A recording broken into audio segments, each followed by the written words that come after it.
Kekasih kita. Ya Ali, yuhai Ali, alaika bi salatil jamaah.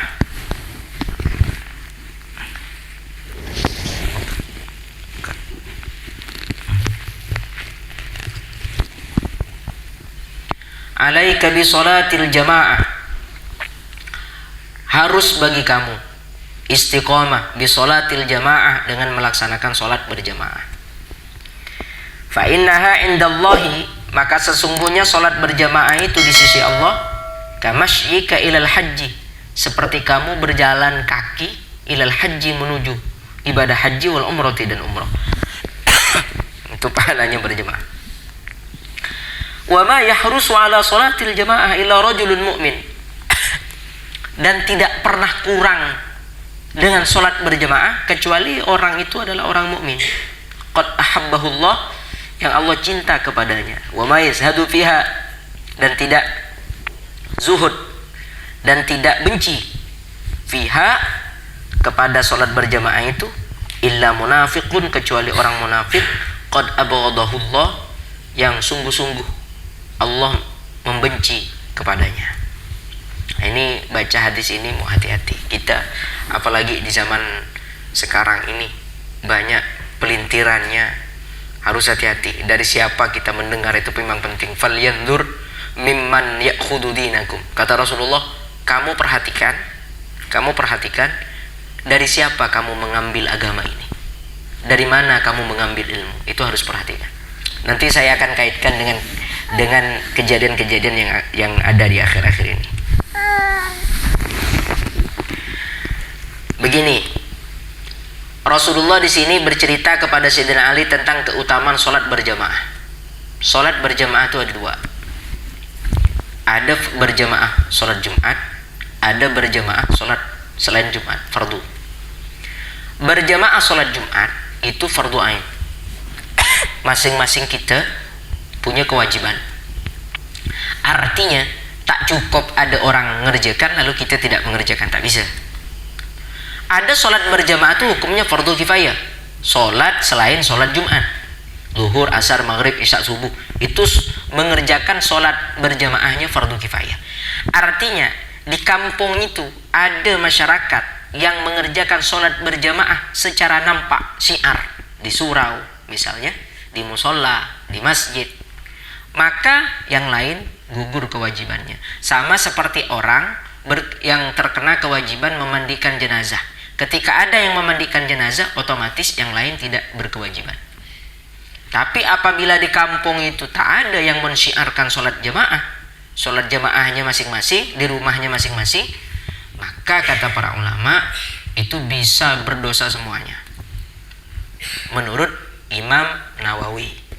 Menurut Imam Rafi'i, sholat berjamaah selain sholat Jumat itu bukan wajib, tapi sunnah muakkadah, sunnah yang sangat dianjurkan. Kalau kita lihat di daerah Jawa itu jarang sholat fardu itu masyarakat turun. Kenapa? Rata-rata di sana ikut pendapatnya Imam Rafi'i. Kalau kita di sini ikut pendapatnya Imam Nawawi, maka masyarakat kita turun ke masjid berbondong-bondong untuk mengerjakan sholat berjamaah. Fadilahnya, orang yang berangkat ke surau, ke masjid untuk melaksanakan sholat berjamaah itu seperti dia berjalan untuk melaksanakan ibadah haji dan umrah. Betapa besar pahalanya. Pergi pakai pesawat ya, udah mahal, besar lagi pahalanya. Ini jalan kaki, seperti berjalan kaki. Kemudian yang kedua, wa ma yahrusu ala sholatil jamaah. Orang itu tidak akan pernah puas untuk melaksanakan sholat berjamaah. Kurang terus. Habis sekarang sholat jamaah, sholat zuhur berjamaah ke surau, asar turun lagi, kurang lagi. Bisa mengerjakan asar, pengen lagi maghrib. Tak pernah puas-puas untuk mengerjakan sholat, rindu terus untuk melaksanakan sholat berjamaah. Orang yang selalu rindu melaksanakan sholat berjamaah tadi, itu tanda dia adalah orang mukmin yang dicintai Allah. Tapi orang yang tak rindu bahasanya, tak senang, benci, tak suka dengan sholat berjamaah itu, maka itu pertanda sebagai orang munafik yang dibenci Allah. Nah, saya sekarang akan kaitkan dengan isu-isu akhir zaman, isu-isu akhir inilah. Kalau kita mendengar ini dari orang yang bahasanya sangat anti dengan keputusan pemerintah misalnya, maka akan mengaitkan kepada aturan yang waktu dulu itu menutup masjid. Dengan masjid ditutup, otomatis kan tidak ada berjamaah. Maka dia akan serta-merta bilang orang yang punya aturan itu berarti munafik. Qad abghadahullah. Hadisnya jelas. Nah itu bahaya. Karena hadis ini umum. Hadis ini tidak menentukan, tidak menyatakan orang tertentu, kelompok tertentu, tidak. Hadis ini hanya menceritakan yazhadu, tak suka dengan jamaah itu urusannya hati, bukan masalah peraturan. Dan itu akhirnya yang timbul di masyarakat kebencian dan kebencian. Begitu juga banyak itu hadis yang digitu-gitukan tuh, dipelintir di akhir zaman itu banyak. Sama misalnya yang baru-baru, yang viral-viral kemarin itu, sampai saat ini masih belum selesai tentang suara azan. Sama seperti itu. Itu kalau kita salah mendengar, salah mengambil nasihat, salah mengambil panutan, maka bisa bahaya. Saya tidak akan membela siapa-siapa, tapi kita harus berpikir secara positif. Berpositif dulu. Kalau ada isu seperti itu, yang harus dicari dulu itu video aslinya, video fullnya seperti apa.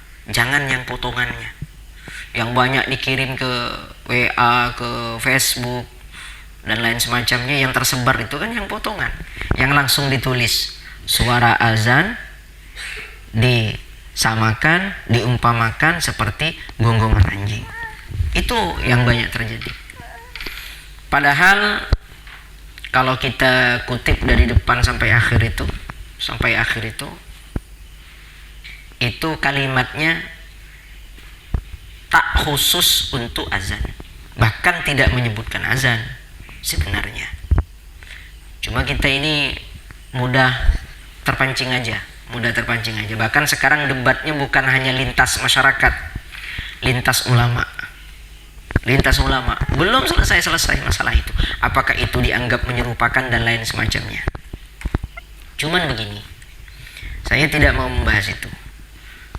Azan itu baik, tapi mengeraskan suara azan belum tentu baik. Ngaji itu baik, mengeraskan suara ngaji belum tentu baik. Kok bisa begitu? Ya memang begitu dalilnya, keterangannya begitu. Misalnya ada sebuah masjid menghidupkan speakernya nyaring misalnya begitu, sampai mengganggu orang yang ngomong di tetangganya, tak bisa ngomong saking nyaringnya. Lalu kemudian tetangganya protes kalau azan sedikit kecilkan misalnya begitu. Pertanyaannya, yang tidak disetujui oleh tetangga tadi azannya apa suara nyaringnya? Suara nyaringnya, bukan azannya. Di dalam kitab Bughyatul Mustarsyidin, kalau ada orang baca Quran lalu kemudian menyaringkan suaranya sampai mengganggu orang yang tidur dan mengganggu orang yang sholat, itu hukumnya haram. Misalnya istri kita tidur, kita sholat, kita baca Quran di sampingnya malam-malam. Baca apa? Surah Yasin. Bukan kecil-kecil, nyaring Yasin wal Qur'anul Hakim gitu. Sampai istrinya terkejut. Qurannya bagus bacanya, tapi menyaringkannya itu berdosa. Jadi harus dibedakan mana azan, mana menyaringkan azan. Biasanya kalau ada orang protes begitu, pasti yang disalahkan, pasti dia menganggap tak mau dengan azan. Nah ini bahaya. Sama seperti apa namanya itu,